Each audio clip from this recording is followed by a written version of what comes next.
Before the video starts, if you'd like to support this video in any shape or form, it'll be greatly appreciated. Supporting the video is the only way I can know that these videos are working, and just tells me that you guys want to see more videos like these where you see my opinion on different series about characters, arcs, and I tier list them, give my opinion on them. And it just helps out the channel a lot, and I would greatly appreciate it. Also, disclaimer, but this video is riddled with my opinion, and my opinion is very different from probably yours.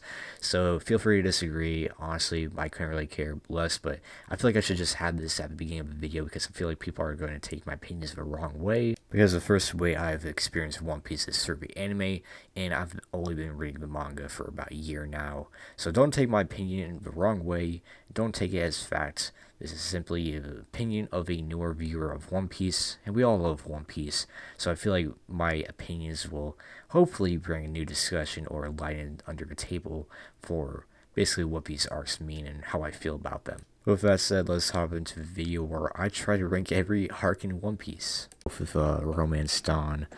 Alright, where does Romance Dawn go? What do I think about Romance Dawn?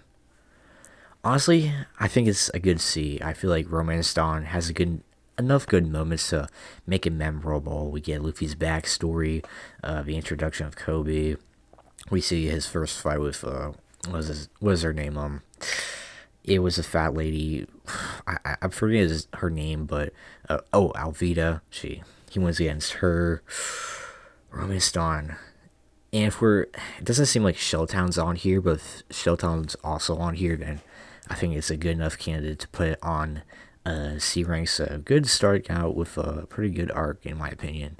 Not too bad, not too great, but all around solid arc enough. Next we have Orange Town, and this is actually a really hard one because I like the story of Shushu and pretty much the main theme of the arc, which is basically treasure. And actually, is it on Romance Dawn level, or is it below that? I like Buggy's introduction. I like him as an antagonist, so I'll put him bottom of C. Bottom of C, and we'll see where it goes from there. But next up we have Syrup Village, and I don't think I liked it as much as I did with the other two arcs. I feel like Syrup Village, we get the introduction of Usopp. We get the underlying theme of basically the boy who cried wolf, which is basically Usopp's entire character. But Kuro as an antagonist was pretty unique. But in the anime, dude, it felt slow, and I feel like we were going at a very slow pace.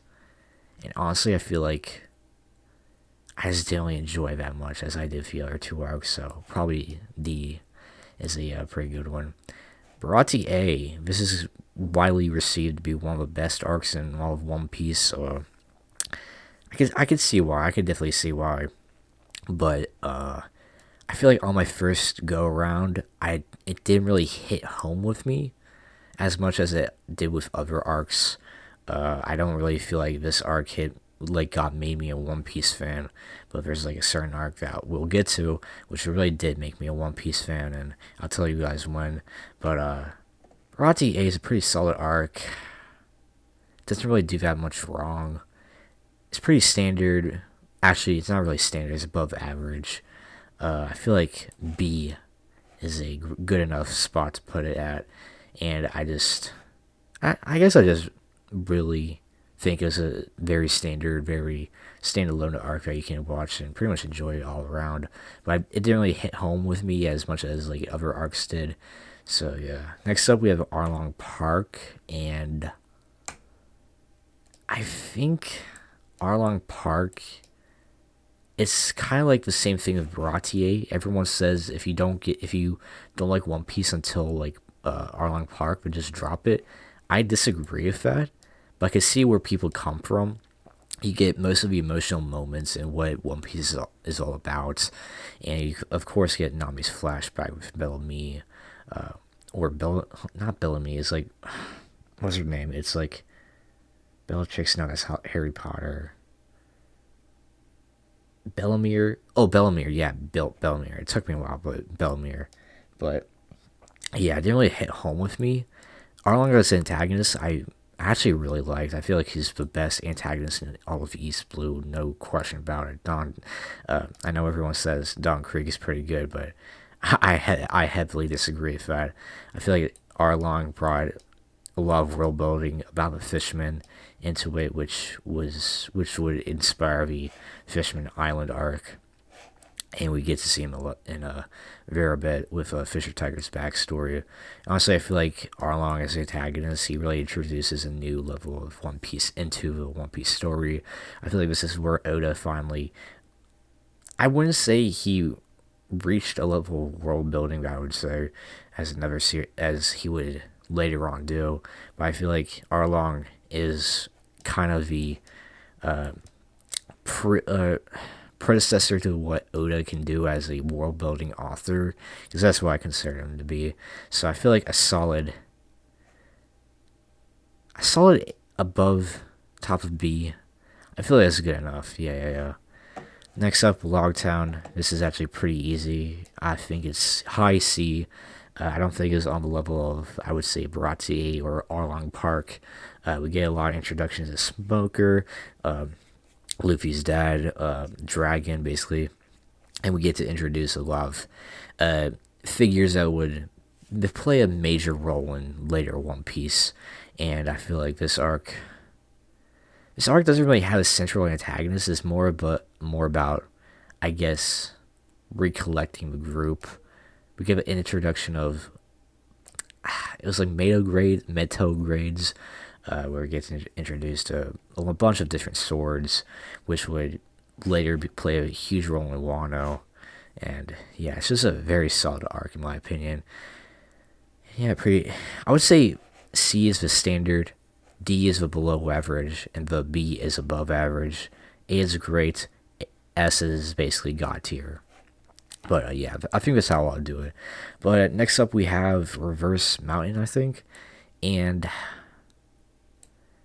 Reverse Mountain, it's a very interesting arc in my opinion. I think we get introduced to Laboon, and we get introduced to Crocus. We basically get world building about the Grand Line. So, is it better than Syrup Village? I think it is. It's definitely better than Syrup Village. Where would I put it on C if I had to? I would say it's better than Orangetown, Romance Dawn. Is it better than Logtown? Alright, I'll put it in between here, just because I think it doesn't really do that much to elevate the story, but we do get introduced to a bunch of main players that would, or not main players, but a lot of concepts that will be, I guess, elaborated on later down the line. But I feel like this is definitely, Logtown and this is basically tied for me for a top of C, if that makes sense. But yeah, next up we have Whiskey Peak and Whiskey Peak. I remember what was my first experience on Whiskey Peak like? Because it's been a while. It's been over a year since I've read or watched it. I think it's low B. Low B, definitely.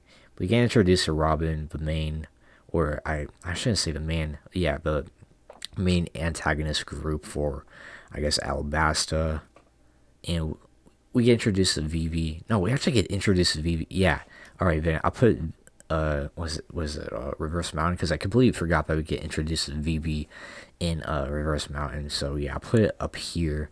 But we basically get her elaborated on in Whiskey Peak. We get introduced to Robin. What else? What else did we get? We get the Zoro versus pretty much all of Baroque Works fight. We get Luffy versus Zoro. What else do we get? We don't really get that much, but I feel like it's a very solid arc. I feel like what it does pretty well. I think that's good enough. Next we have Little Garden. Little Garden, Little Garden. I'm gonna be honest, I'm not really a huge fan of it. I know we get introduced to the Giants a lot, and we get pretty much Usopp's entire motivation. But I feel like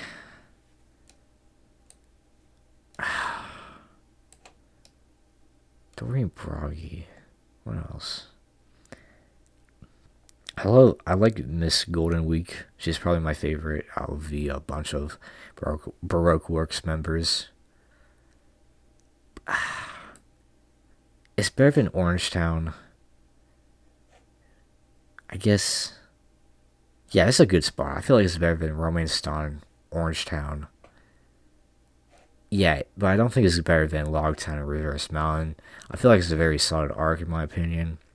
I'm gonna save that lot for C tiers, but yeah, I feel like C tier is good enough for it.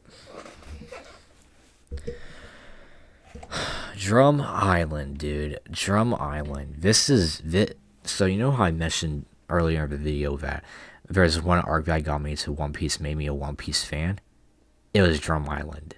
Drum Island is my favorite arc in probably pre-time skip, and that's saying a lot considering that we have Water 7, Enies Lobby, Saba Odi coming up in Marineford, and honestly, I feel like it all has to do with Chopper, man. Chopper's not my favorite Straw Hat, but I feel like his backstory is probably my favorite backstory ever, and I'll tell you why. So you know how everyone says that One Piece is a story that if you want to cry, you watch it for? Dude, I've only cried 2 times watching all of One Piece, and I think that makes me a psychopath because I think everyone's can unanimously say that One Piece makes them cry like all the time, but I just didn't have the experience, and I only cried 2 times, and the first time was on my first watch of One Piece last year, early 2020, where Hero Luke is he's basically dying, and he has this entire speech of forgotten men and how that a man doesn't truly die until they are forgotten, and then whenever you hear whenever you see Chopper just trying to run up I think it was like a line to Hero Luke, and you hear you basically hear the explosion, and then you hear the last words saying that like Chopper. I don't remember what he said, but it was very emotional whenever I watched it, and it definitely made me cry. Like it didn't have me bawling, but I definitely had tears streaming down my eyes whenever I watched it the first time, and like I don't know, I feel like it's very hard to get me to cry in an anime and manga, but the only time that I've cried in like a different piece of literature is probably Jiraiya's death in Naruto, and it's just a very solid arc. I feel like it gets a lot of flack because of Wapol, and I would agree that Wapol is probably the weakest villain in all of One Piece, considering that we have Hody Jones. Excuse me, but yeah, I just feel like Drum Island is the arc that made me a One Piece fan. I feel like that alone, if it can get me into One Piece before, like after Arlong Park, I definitely would argue that it's better than Arlong Park, Barati A, Whiskey Peak. It's probably better than most arcs on here, honestly, and I would definitely argue for that. But yeah, I just have an extremely huge bias towards Drum Island because it's the arc that really made me a One Piece fan. It made me cry for once, and the second time I cried was the arc. Well, I'll actually tell you guys that whenever we get to it, but next up, we have Alabasta. Alabasta gets a lot of flack because it's very unwatchable, or it's apparently unwatchable after you watched it the first time. I disagree with that. I feel like Alabasta is probably my favorite arc. No, it's not my favorite arc. Probably second favorite arc. Yeah, second favorite arc. I resonate with Vivi's story a lot. I feel like Crocodile is probably the best pre-time skip bad guy, in my opinion. I feel like Blackbeard is a very strong contender, but I feel like what Crocodile was able to show and how he basically set up the entire formula that Oda would use in later story arcs, like Dressrosa. What else? It was like he uses a lot like in Whole Cake, Wano, where we are currently. But yeah, I really love Alabasta. I feel like it gets a lot of flack for no reason. This is really hard. I want to put an S, and I probably will. Yeah, I'll put it in S, but honestly, later on, if we get to arcs that I feel like are better than Alabasta, I would definitely put in high A. But for right now, in what we have, I feel like it's a definite S tier arc. Next up, we have Jaya, and Jaya is actually very solid. I did not like it on the first go round. And we'll get to that arc because I have a lot of opinions on that. But Jaya, I feel like what it does really well. It actually does pretty better than I would say a lot of arcs that are already on here. I want to say it's better than Alabasta, but I would definitely say it's at least tied with or below Drum Island for me. So I'll put it in A tier. Very solid A tier pick in my opinion. We get introduced to Blackbeard. We gave the whole speech about it was like a man's true dreams, and I feel like this arc really showed Zoro and Luffy's development, with Luffy not fighting back in the bar, and Bellamy's like whole can of worms for later on. And I just really think it does no harm, and it's probably the perfect arc out of all of these. Pretty solid, pretty tight together, and we get introduced to Mont Blanc Noland, or is it Mont Blanc Cricket? No, it's Mont Blanc Cricket, and then his entire end. Then we get the entire end with him during a Skypiea, which is very solid in my opinion. And yeah, it's just a very solid arc in general. So yeah, I'll probably put in A. Yeah, A is definitely A spot for that. Oh boy, Skypiea. Very interesting arc in my opinion, and I hate it. I really don't like Skypiea, and I feel like the reason is because those first F7 episodes got me interested in it, because it introduced a lot of concepts that I was very fond of, but in the anime, it was such a slog to get through, man. I got very bored very quickly. I would definitely argue that the way Oda introduced exposition in this arc was very jarring and unsatisfying to see in the anime. I'm saying the anime because if you would have told me to watch or read the manga, I would just not listen. I prefer anime over the manga, but I don't know if I would prefer one or the other right now, currently, because I would develop my taste a lot more. But I would definitely say that if you would have asked me to switch to the manga, I definitely would not. But Skypiea really, I had to take a break from One Piece, and I actually contemplated dropping the series entirely because of this arc.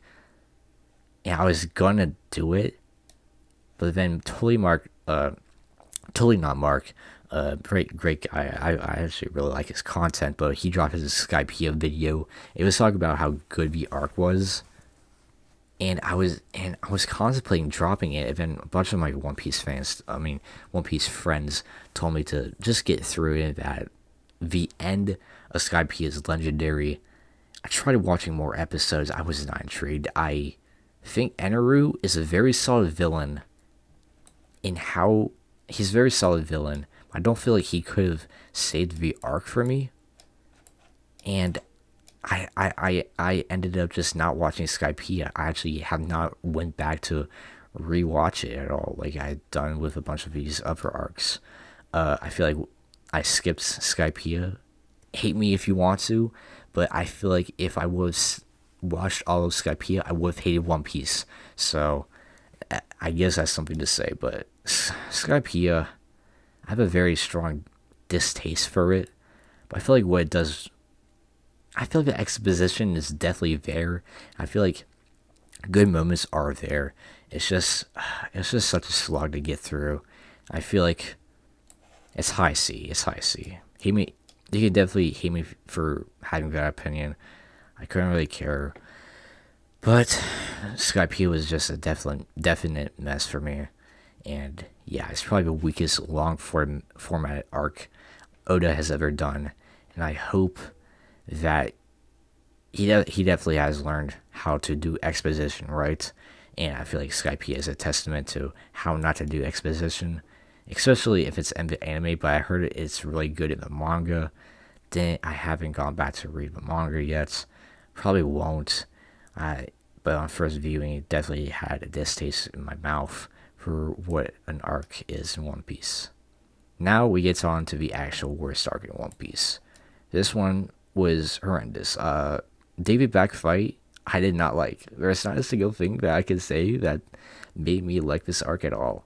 I feel like the comedy. I feel like comedy in general, One Piece just doesn't hit for me because I don't feel like my taste in comedy is aligned with what Oda thinks is funny. So whenever I see Afro Luffy, I just roll my head like, okay, guess we're having Afro Luffy. I don't know, someone's gonna be like, how can you not like Afro Luffy? Look, he was funny for a second.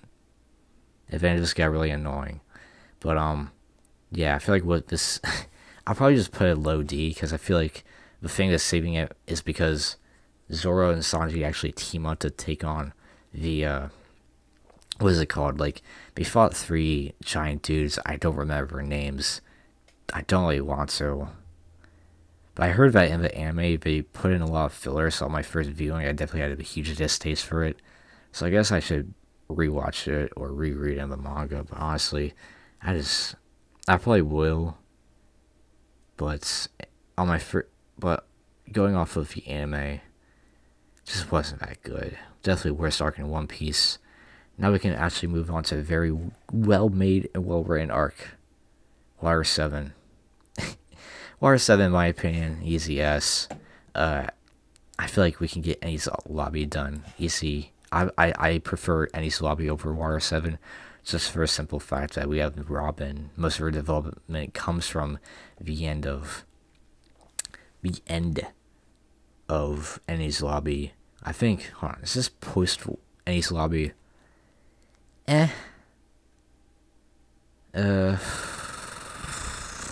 What do we have? Alright. Water 7, very solid arc. We get a lot of introductions to a lot of main characters. We get introduced to the whole CP9 and CP0 thing in the world governments. We got a lot of exposition. I feel like it's basically perfect all the way through. I prefer Enies Lobby though because I feel like the moment that really hit home for me, didn't make me cry, but definitely hit home for me was Robin declaring that she wanted to live. But yeah, I don't feel like Water 7 is better than Alabasta to me because I feel like Alabasta to me is peak One Piece. Or I shouldn't say that, it's more of peak pre-time skip One Piece.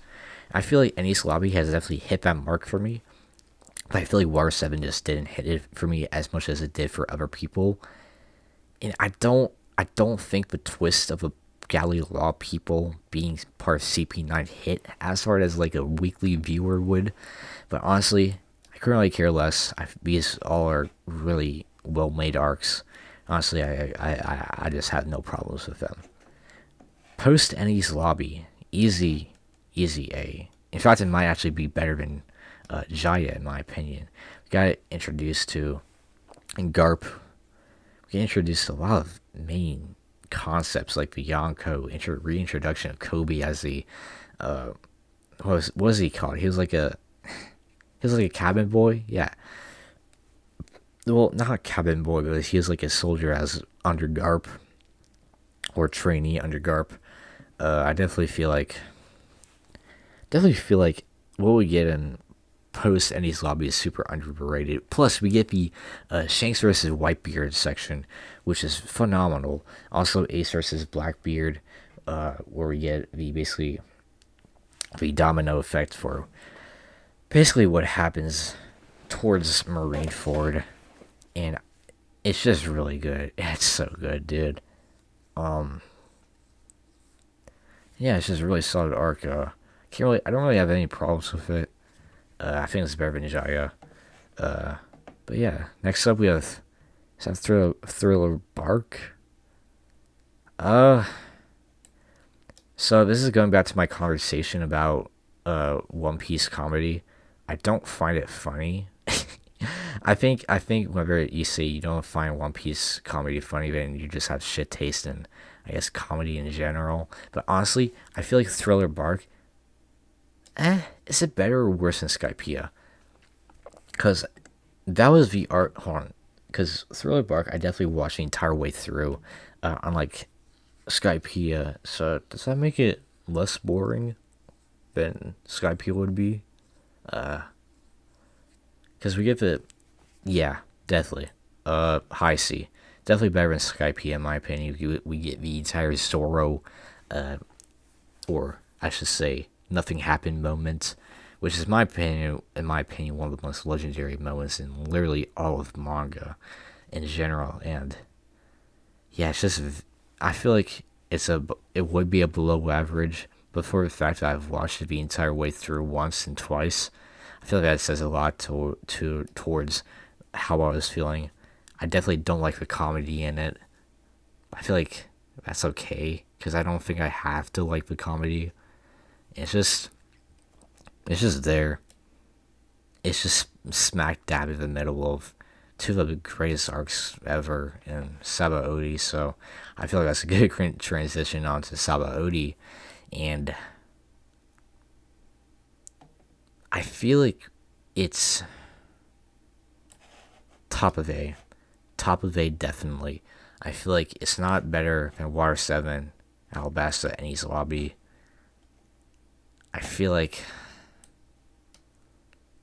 yeah, that's something. Yeah, I can definitely say that. Yeah, I feel like Sabaody has a lot of great moments, a lot of emotional moments. We get introduced to the Supernova, Law, Kid, everyone else, Hawkins. But I feel like because of its length, if it was as long as let's say if Alabasta, it would definitely be higher on the list. But I feel like for what it does really well, actually phenomenally. Actually, yeah, I feel like it has no problems with. I have no problems with it. So moving on to Amazon Lily. Uh,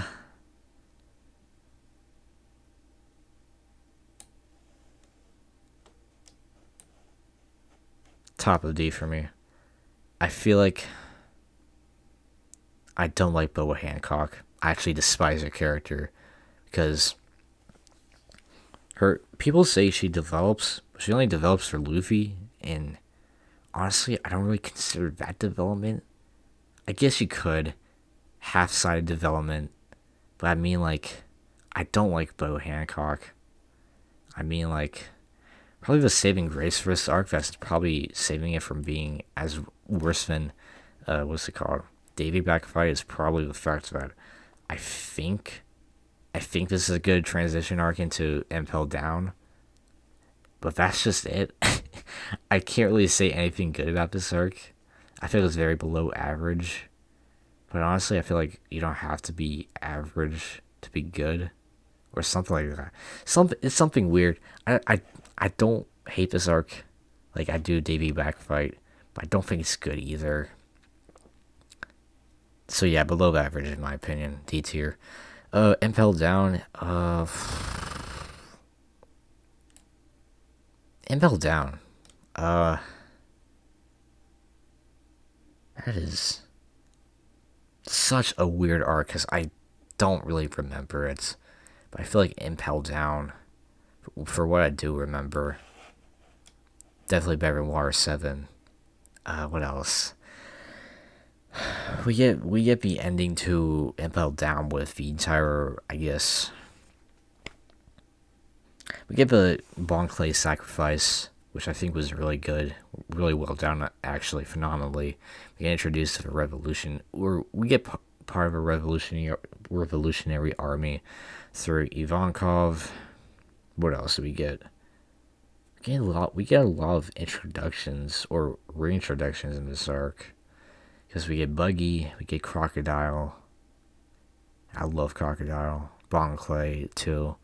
What else? Magellan is actually a really well done villain. I feel like he's very underrated for the simple fact that he's not technically a bad guy. He's technically just someone who is just doing what, like, their job. He's not atrociously evil like, let's say, Don Quixote del Flamingo would be, or Crocodile would be. He's just very average in, I guess, villainy. But you can't really say he's a villain because of the amount of times that he's basically said, like, "Hey, I'm not really a bad guy. I'm just doing what I'm told to, and you came here to intrude on or to interfere with what I'm doing, so I'm going to kill you." And this is the first time of the series that I could solidly say he would have killed Luffy and Blackbeard if it wasn't for uh, the antidote for Blackbeard, who was handed to him by Shiryu, and if Luffy never gotten, like, the Ivankov serum. So yeah, I feel like it's a very solid arc. S tier in my opinion, better than R7. Oh boy, Marineford. Marineford is not the arc that I cried at, but it was something that I almost cried at. It's not for Ace's death, but it was for Whitebeard's death. I almost cried at his death because I feel like Whitebeard was such a unique character in how he approached being a pirate. But I actually found him very charismatic, and I thought that his death meant a lot more to me than I would say Ace did. Ace's death, in my opinion, didn't hit me as hard until, I would say, post-war arc or the flashback arc, before Sabo quote-unquote dies. So I feel like this is a very easy arc to rank.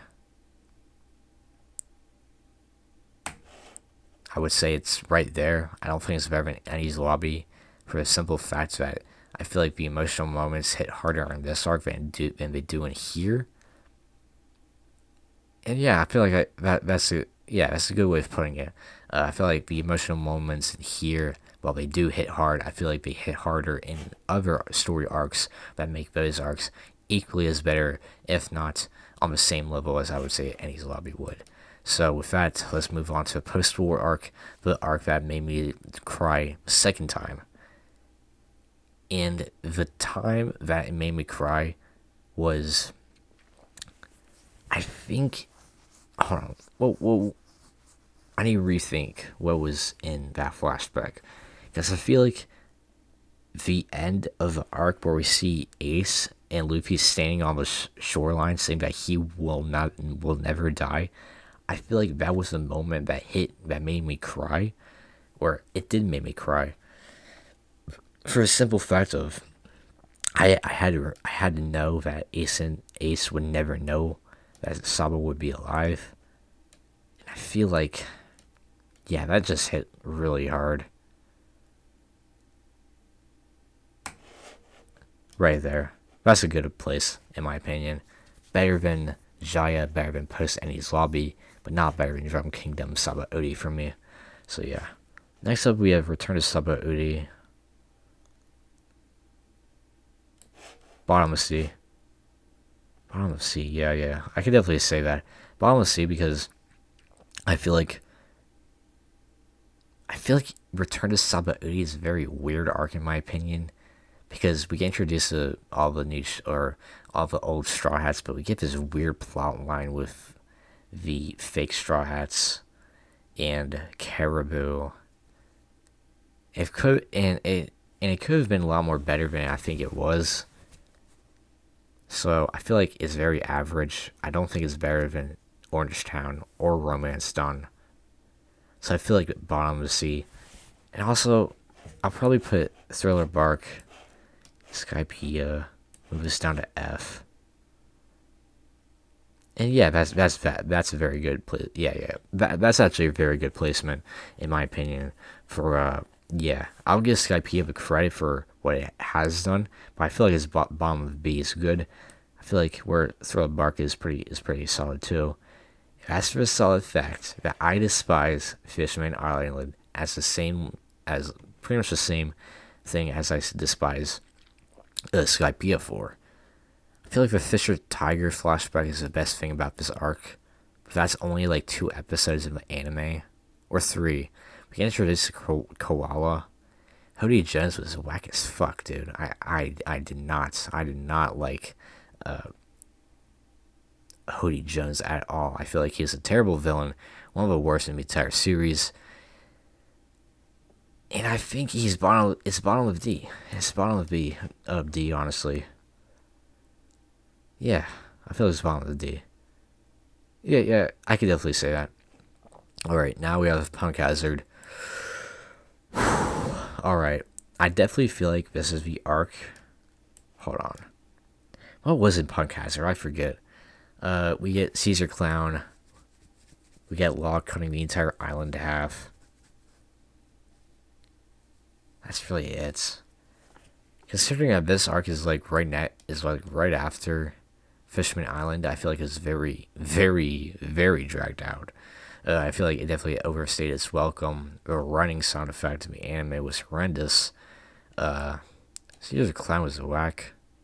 Not as whack as Hody Jones was, but I feel like he doesn't really shine until Zoe and Whole Cake Island. So where should I put it? Top of C in my opinion. Very average arc in my opinion, but I feel like for the moments it does have, it kind of balances out to make it a very enjoyable experience, even though it might be dragged down the anime. That's probably the perfect way I could put it. Dressrosa. Dressrosa is a funny one to me because in the anime, hold on, so timeline.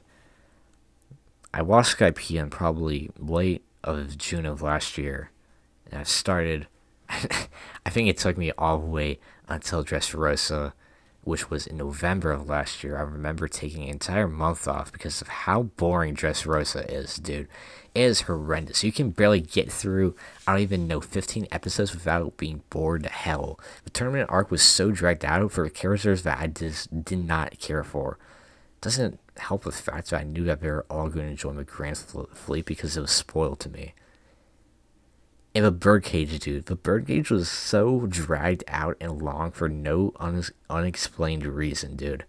It could have been, if a fourth act would have been better, I feel like it could be A, but honestly, I feel like putting it right here, honestly. Yeah, that's probably good. Yeah, I can definitely say, I can definitely solidly say that. It's better than both of these arcs. All of C, all of D, all of F, especially F. I just don't like Daily Backfight, but Dressrosa, though Flamingo can't really say that much. The Corazon flashback was, I guess, good. Even though I just didn't really care for him. I guess I did care for Law a bit. But I feel like what comes after Dressrosa Zoe is much, much better. I feel like it does a lot more in world building aspects. So I feel like it's above Drum Kingdom. Because we get a lot of exposition. We get the Raizo is safe moment, which is probably the best moment in the entire post-time skip arc. Or not post-time skip saga, in my opinion. Raizo is safe, the legendary moments. We get a lot of world building on the Wano, which is very interesting. And yeah, it's very good. I can't really say it does anything bad. We get introduced to Jack, one of the calamities of Kaido's crew. And Zoe arc, no, it had to be yeah, hold on. Let me read it. Yeah, for a simple fact that we get introduced to Kaido at the end of Dressrosa, I feel like it puts him above Whiskey Peak. I should have said that earlier, but I feel like I just had to said it right now. Whole Cake Island. Whole Cake Island is a fascinating arc to me. Because I feel like it's very inconsistent in the quality that I think Oda was trying to show in it. The Tea part is probably the best set of episodes that I've watched in a One Piece anime. Or in the One Piece anime. Sorry for my grammar. But yeah, I feel like the Tea Party episodes were really good. They were really solid. But I feel like the Katakuri fight was so dragged out. It did not have to be 20 episodes long. You could have had a good animation in that one episode and condensed it all into that one episode, and it could have been probably the best episode of the entire series. I guess Oda doesn't want to make a really long ass fucking fight. Dragon Ball Z style, dude. Nah. But yeah. I feel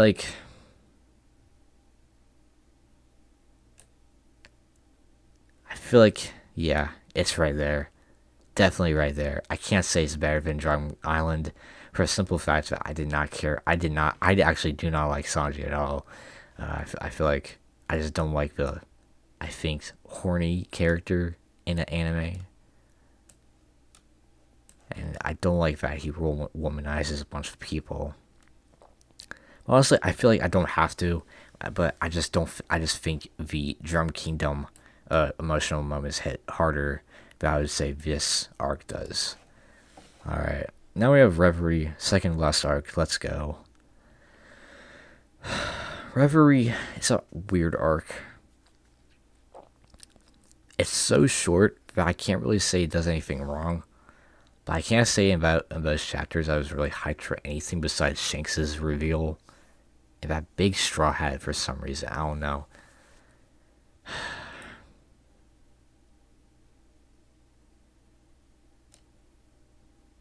It might be D tier. I think I might put a D tier, honestly. I can't really say it does much because it's so short. It's so short, but I feel like I don't feel comfortable ranking it among like all these other arcs. I think for a simple reason that it's so short, but in that amount of time we learned so much. It's just such a weird arc. I feel like it could be paired with Wano. I just wouldn't mind it, but I feel like Reverie is it's such a weird arc, man. I feel like if it was longer, it would definitely be higher. But since it was so short, and the fact that we have no idea how the outcomes have come out at the time of this recording being, what day is it? Fucking September 18th. This so at the recording time of this recording, we do not know what happened to the Reverie, even though it's made abundantly clear that someone died there. But yeah, I feel like this arc could definitely be bumped up if we knew what happened right now. But I feel like I don't really mind it that much. So D tier it is. Wano is better than probably all of A tier. Water 7. Impel Down. I'm gonna say Alabasta, even though I really love it. Hey, you know what?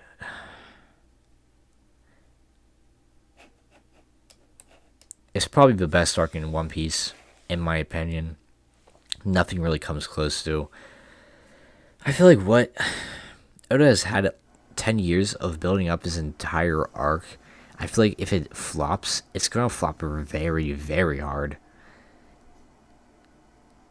And I feel like on the track it is going right now, I feel like I can't really see it doing any worse. Or I can't really see it doing any wrong.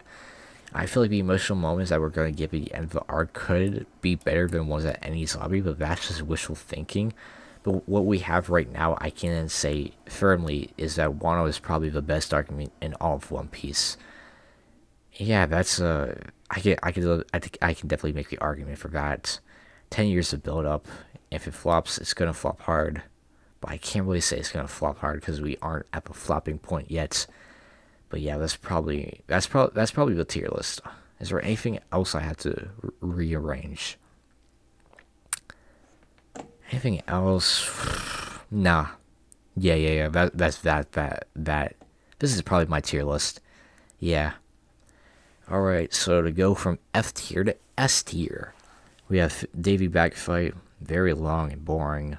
Did not care for it. Syrup Village in D tier. Didn't really like it. Amazon Lily. Very bloated arc. Very jarring to get through. But Boa Hancock was not very fun to go around with Luffy. Fishman Island, very boring. Reverie, too short. Didn't really stay its welcome enough. I would say it has the opposite effect of staying your or overstaying your welcome to the point where it's very unfair of me to judge it. So I probably just wouldn't judge it. Yeah. Hold on. Not F tier, but I'll just probably not rank it. Alright. I'm not trying to put in F tier, but it apparently just won't let me. So just don't count this. We have 3 arcs in D tier. Return to Sabaody, Orangetown, Romance Dawn, Low Garden, Logtown, Reverse Mountain, Punk Hazard, Skypiea, Thriller Bark, Whiskey Peak, Dressrosa, Bartier, Arlong Park, Jaya, Post Ennies Lobby, Post War, Whole Cake Island, Drum Kingdom, Zoe, Sabaody, Water 7, Impel Down, Alabasta, Marineford, Ennies Lobby, and Wano. So yeah, tell me if you disagree with any of these points. A lot of people are going to disagree with my opinions on Skypiea, but I can definitely see why people would like it even more than what I like it by. I feel like what it does really well, or it does fairly average. But I would say that the pacing was very off. And I feel like how Oda could do exposition could be a lot more better in this arc, but I feel like he's done a lot more of a better job in later arcs.